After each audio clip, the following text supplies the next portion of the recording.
There is no electricity in this house. Hasn't been for 4 days. The transformer at the end of the road went down in the same ice storm that put the whole county dark night one, and it hasn't come back since. And yet, look at that. Every room in this house has light in it, and not the harsh blue kind that makes you squint. Warm light, the kind you could read a letter by. There's a pot on the stove that's been at a full boil since noon, and 3 hours later it's still too hot to touch. The beds are turned down warm before anybody even climbs into them. Nobody at that table is cold. Nobody is hungry. Nobody is sitting by the window waiting on a truck from the power company that might not come for another 2 days. And here's the part that should stop you. None of it came out of the box. There's no generator running in the yard, no propane tank, no $11,000 unit somebody's still making payments on. Every single thing keeping that family warm, fed, and lit tonight was already sitting in a cupboard, a garden bed, or a garage shelf before the power ever went out. And most of it cost less than the coffee you bought this morning. Number 8 costs nothing and keeps right on cooking for 3 more hours with no flame under it at all.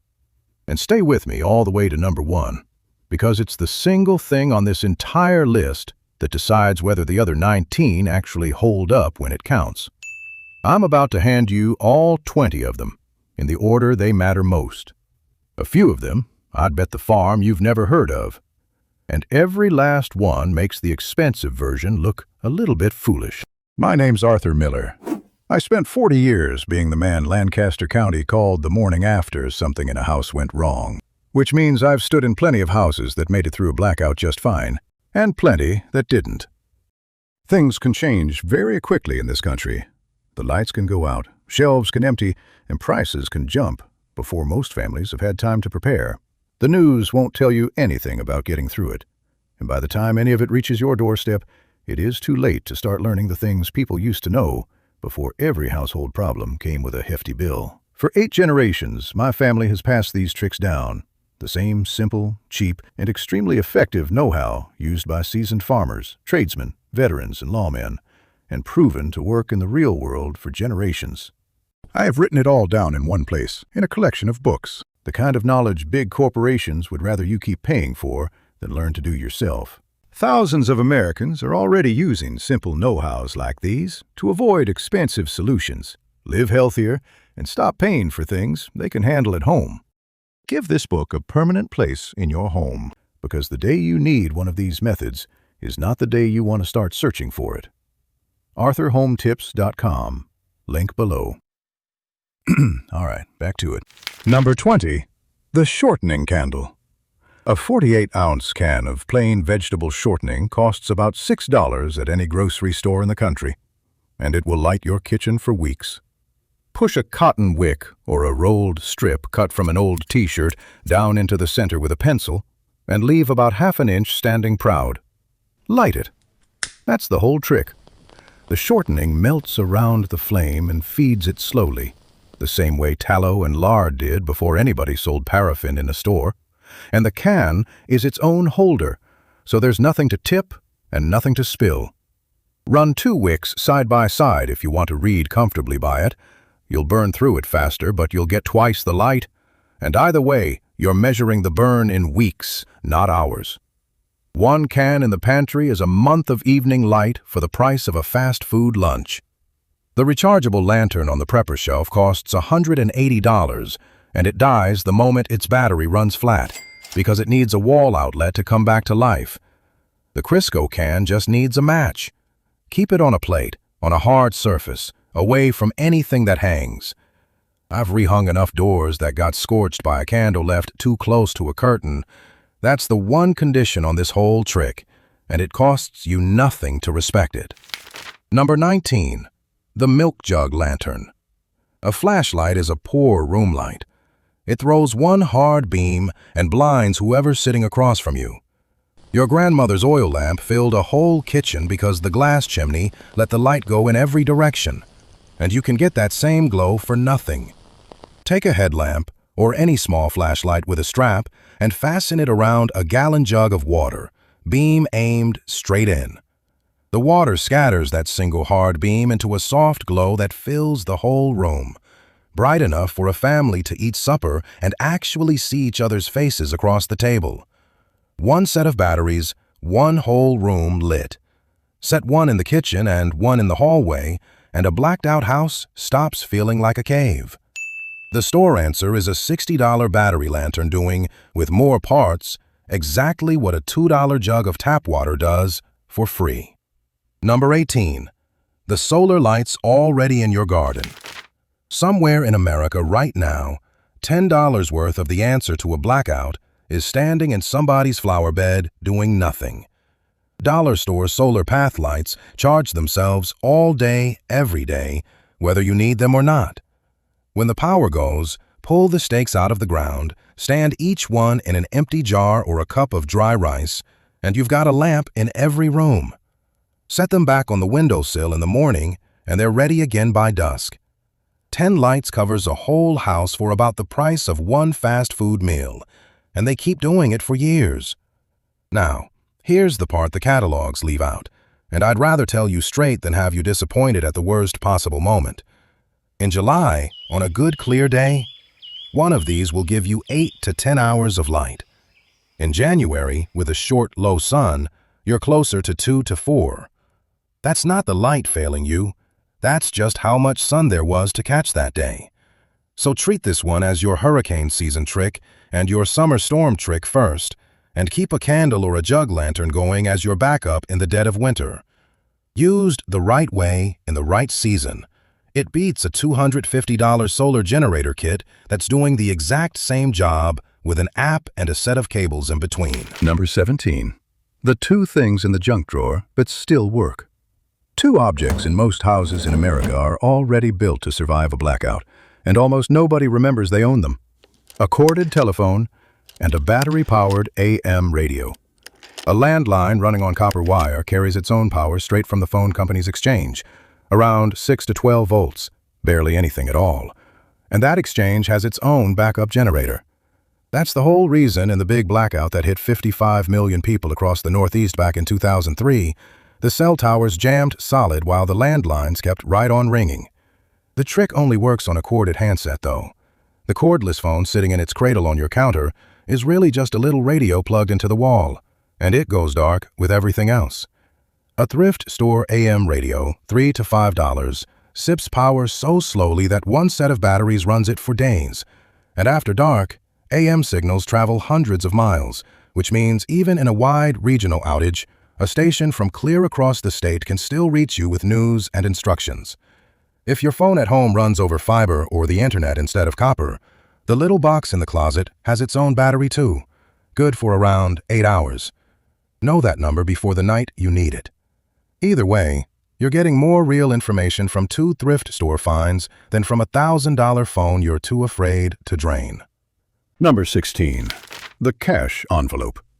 When the grid goes down, every card reader, every ATM, every payment app in town goes down with it, and the local economy drops straight back to 1955.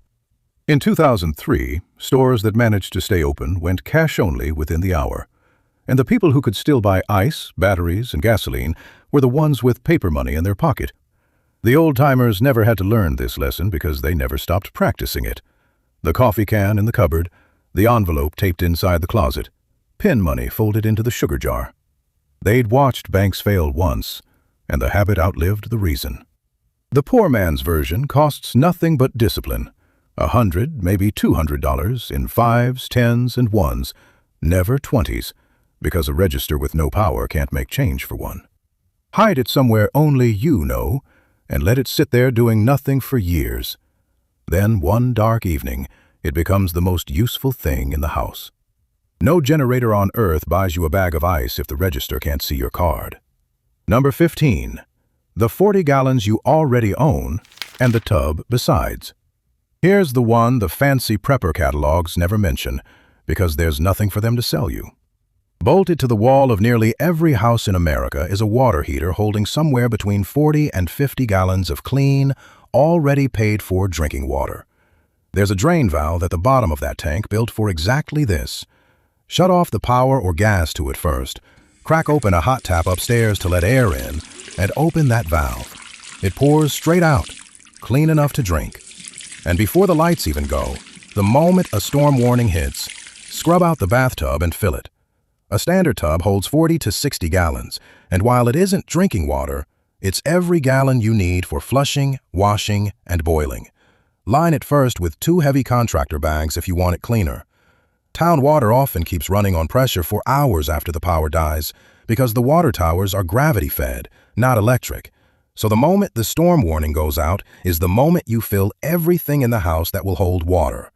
That's 90-plus gallons sitting in 2 places you already own, against a $35 rubber bladder that does the exact same job for the tub and can't touch the water heater at all. Number 14. If you're on a well, you have no water at all. If your water comes from a well, a power outage doesn't mean low pressure. It means nothing.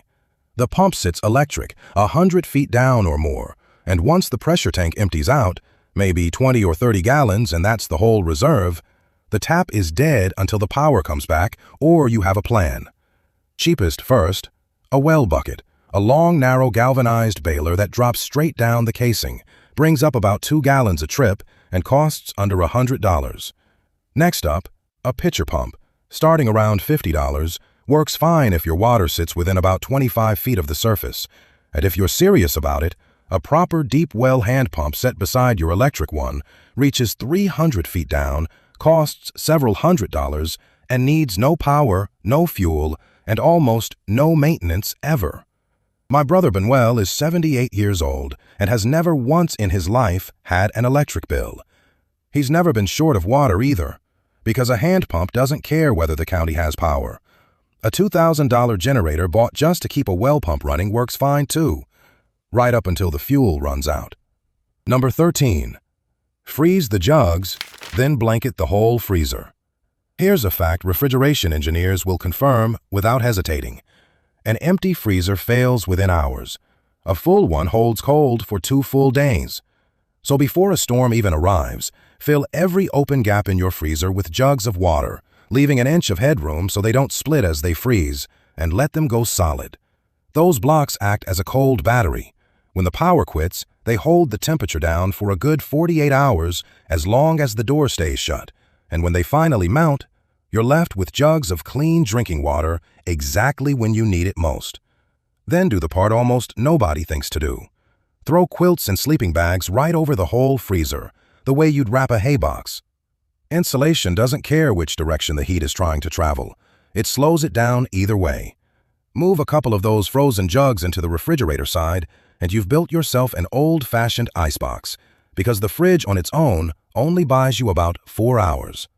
1 trick, 3 jobs, and it costs nothing next to the $300 battery backup that gives up after 10 hours flat. Number 12. The quarter on the cup. This one costs 25 cents and answers a question no expensive gadget answers well. You come home after a few days away, the power's back on, the freezer's humming, everything looks frozen solid. But did it thaw completely while you were gone and refreeze? Because if it did, that meat could make somebody in your house genuinely sick. The old trick: keep a cup of frozen water in the freezer with a quarter sitting right on top of the ice. Still on top when you check it. Nothing ever melted. Everything's fine. Quarter sunk clear to the bottom. It all thawed and refroze, and the whole thing goes in the trash. Somewhere in between it got soft, but probably stayed cold enough to be safe. The digital version sells for $60 and connects to your Wi-Fi, which is a wonderful feature right up until the Wi-Fi's down too, which, during a blackout, it always is. The quarter doesn't need a network. It just tells you the truth. Number 11. The first hour cooler and the medicine that's fine. Every time you open that fridge door, you're spending a little of your 4 safe hours. So on hour 1, take out whatever you'll actually eat that day, pack it into a cooler alongside 2 of your frozen jugs, and stop opening the fridge altogether. That same cooler holds the medicine cabinet's most worried about item too, and here's the reassurance almost nobody gives you straight. Insulin keeps perfectly well for up to 28 days completely unrefrigerated, so long as it stays somewhere between about 60 and 86 degrees. It just must never freeze, so keep it near those jugs, not pressed up against them. Old farmhouses managed the same trade with a spring house and a root cellar. Take out what the day needs, leave the rest shut and cold. A $250 electric cooler does the same job, right up until the outlet it's plugged into goes dark, at which point it's just an expensive plastic box. Number 10. The pantry that needs nothing. Canned beans, canned chili, canned fruit, canned fish, peanut butter, crackers, shelf-stable milk. Every single one of those is edible straight out of the container, cold, with a spoon. No stove, no fuel, no cleanup, no water spent on cooking a thing. 3 days of that for a whole family runs about $40 on a completely ordinary grocery trip. That was the standard working-class pantry from the 1930s, clean through the 1970s, built one extra can at a time on the weekly shop. The rule was always simple. Buy what you already eat, use the oldest can first, replace what you use. Nothing ever expires, and nothing is ever wasted, which is what makes the whole system effectively free. And don't forget the one tool that makes all of it work. A manual can opener, $5 to $8, because a drawer full of electric gadgets can't open a single tin in the dark. Compare that $40 to a single bucket of freeze-dried survival meals at $300 a pop, and that bucket still needs the one thing a blackout takes away first: easy hot water. Number 9. The Buddy Burner and the Hobo Stove. This is a piece of genuine American folk engineering, taught by scout troops and grandmothers since the 1940s. Take an empty tuna can, coil strips of corrugated cardboard tightly inside it, and pour melted wax over the top. Old candle stubs, crayon ends, whatever paraffin you've got, until it's fully soaked through. That's a buddy burner, and that little can of what would otherwise be trash burns hot for well over an hour. Pair it with a hobo stove, a large empty coffee can, air holes punched around the bottom rim, a door cut into the side, flipped upside down over the flame. The top of that can becomes a cooking surface hot enough to fry an egg, heat soup, or boil water, and every single part of it came straight out of the garbage. Keep it outdoors or in a garage with the door open. It's an open flame in a tin can, and it wants air to breathe. The camping aisle sells a $40 folding stove that does the same job with proprietary fuel canisters running $10 each, and those canisters sell out the day after every storm. The buddy burner refills itself every time a candle burns down. Number 8. The Blanket Box. This is the entry with the physics that no piece of gear can beat, and it's called retained heat cooking. Most of the fuel you burn while cooking is wasted just holding a pot at a simmer. So don't simmer. Bring your pot of rice, beans, or stew to a hard boil for a full 5 to 10 minutes. Then take it straight off the heat, lid on tight, and bury the whole pot in a laundry basket packed with blankets, pillows, or sleeping bags. Sealed inside all that insulation, the pot holds its heat for hours, and the food finishes cooking itself completely for free. Rice is done within the hour. A stew is done by supper and still steaming. Our great-grandmothers called this a hay box, and it was promoted in newspapers during both world wars as patriotic, fuel-saving cookery. It's stretched a small stash of wood and wax several times further ever since, and it came right back into use across Europe just a few years back when fuel prices spiked. The one rule that matters: it wants a genuine hard boil going in, and bring it back to a full boil again before you serve it. That part isn't optional. A boutique version of this exact idea sells today for $150 under the name Wonder Oven. It's a bag of blankets. You already own the bag of blankets. Number 7. The Clay Pot and the Damp Cloth. This trick is roughly 4,000 years old, and it still does a job that would surprise you. Take 2 unglazed clay flower pots, one small enough to sit inside the other, pack the gap between them with wet sand, and lay a damp towel over the top. As the water in that sand evaporates out through the porous clay, it pulls heat straight out of the inner pot. Here's the honest number, and it's still a good one. In dry air, that inner pot runs 9 to 13 degrees below room temperature, and up to 18 degrees cooler at the hottest part of the afternoon. In testing, eggplant that would spoil in 3 days on a counter lasted 15 or more inside one of these. Spinach went from 2 days to 6. Tomatoes nearly doubled their shelf life. That's not a refrigerator, and I won't pretend it is. It's a produce keeper, and in a muggy climate, it'll do far less for you than it will somewhere dry. Know which one you live in and use it accordingly. Total cost, about $15 in pots and a bag of sand. No plug, no battery, no filter to replace, just physics. And physics has never once had an outage. That $5 clay trick is just page 1.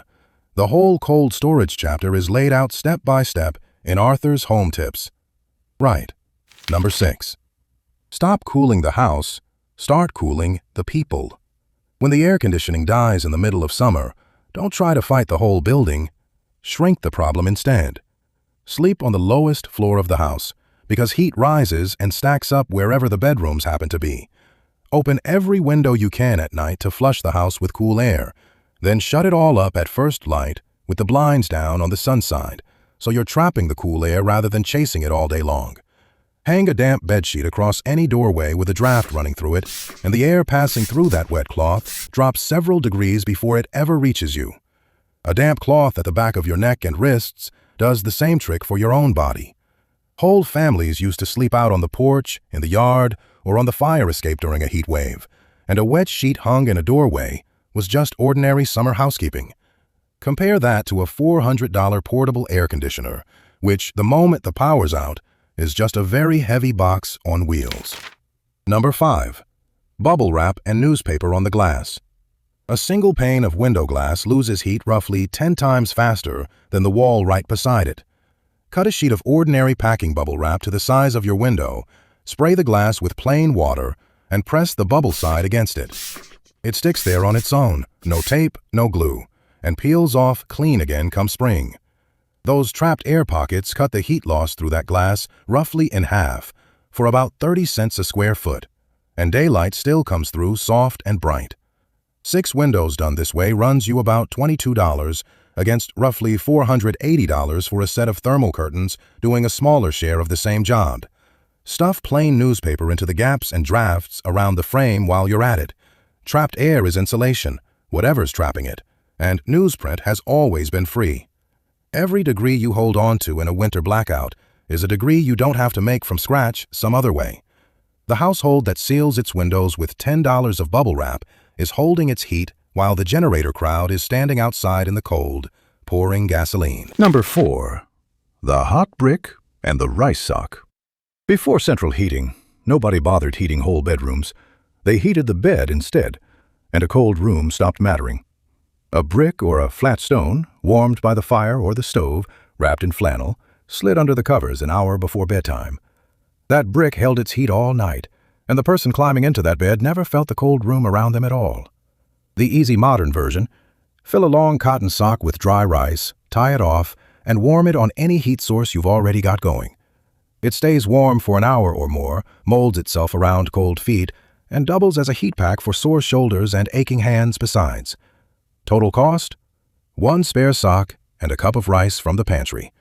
A proper winter-rated sleeping bag runs about $300, and a battery-heated blanket has a habit of dying exactly when you need it most. It's cold beds, not cold rooms, that actually break people. Fix the bed, and the room can do whatever it wants to. Number 3. The one warm room. This is the item that settles the whole argument this video is making. You don't try to heat the house. You shrink the house instead. Pick one small room with as few windows as possible, the south-facing side if you have the choice, and move everybody in. Shut every other door in the home. Hang blankets or quilts over the doorway into your chosen room and over its windows, leaving just a gap for daylight on the sunny side during the day, and lay a rolled towel along the bottom of the door to stop the draft. Now the only heat you need to hold on to is the heat already coming off the people inside that room. And a seated adult puts out roughly 100 watts on their own, near enough a lit light bulb. 4 people in a small sealed room raise the temperature faster than you'd expect. Depression-era families shut the parlor every November and lived out of the kitchen straight through March. It wasn't hardship. It was just how a house was run. Now here's the arithmetic, because I keep a running total on everything, and this is the one worth writing down. A whole house standby generator runs $6,000 to $11,000 installed, and past 20 kilowatts, you're looking at $9,500 to $24,000. Add $200 to $650 a year just to keep it serviced, and roughly $150 a day in propane every time you actually run it. 10 years in, that's $8,000 to $17,500 spent on a machine you've used maybe 6 days total. 4 blankets and a shut door cost nothing at all, and the blankets have never once run out of propane. Number 2. Save the house. The pipes. Here's the part almost nobody warns you about, and it matters more than anything else on this list. The blackout itself doesn't wreck your house. The thaw does. Across Texas in February of 2021, water service was disrupted for more than 12 million people, and it was frozen, burst pipes that did the damage, not the power grid itself. A professional repair on even one burst pipe can run past $1,000 before you've touched the ruined flooring underneath it. So, let your faucets drip, hot and cold both, on the taps furthest from your water meter. Moving water is far harder to freeze solid than still water. Open the cabinet doors under every sink so warm house air can actually reach the pipe. Drape towels or blankets over any pipe running through a garage, crawl space, or outside wall. And if you're going to be away for days, or the power's going to be out for the duration, shut off the main valve and open every tap in the house until they run dry. A pipe with nothing left in it cannot burst. One more habit, same category. Unplug your sensitive electronics before the power actually comes back on, and leave a single lamp switched on somewhere so you know the exact moment it does. Number 1. The neighbor network. Here's the trick that outperforms every generator ever built, and it can't be bought at any price. Know your neighbors. Every serious study of disaster survival lands in the same place. The strongest predictor of who comes through a crisis in good shape isn't equipment and it isn't income. It's connection. In Texas in 2021, the houses that stayed warmest were the ones where 2 or 3 families consolidated under one roof and pooled their food, their blankets, their body heat, and their skills. One neighbor has a chainsaw, one has a well, one's a retired nurse, one has a wood stove and floor space to spare. Apart, that's 4 households in trouble. Together, it's a system with backups no catalog on earth can sell you. Your great-grandparents didn't call this preparedness. They called it a neighborhood, and for most of them it was the only insurance they ever had. Barn raisings, shared harvests, a pot of soup carried next door because somebody's chimney was smoking less than usual that week. The poor man's version of this costs exactly 1 knock on the door and a plate of cookies. Now I want to hear from you. Tell me down below which one of these your own mother or grandmother swore by growing up. Was it the shortening candle burning in the kitchen window? The quarter sitting on the cup of ice in the freezer? Or a hot brick wrapped in flannel and slid under the covers before bed? Maybe it was something else entirely, something that never made this list at all. Whichever trick gets talked about the most down in the comments is the one I'm going to build the next video around. So tell me, and tell somebody in your family this same trick tonight. Be sure to stick around and check out our other videos. And for the best home tips, head over to arthurhometips.com. Take care and see you in the next one.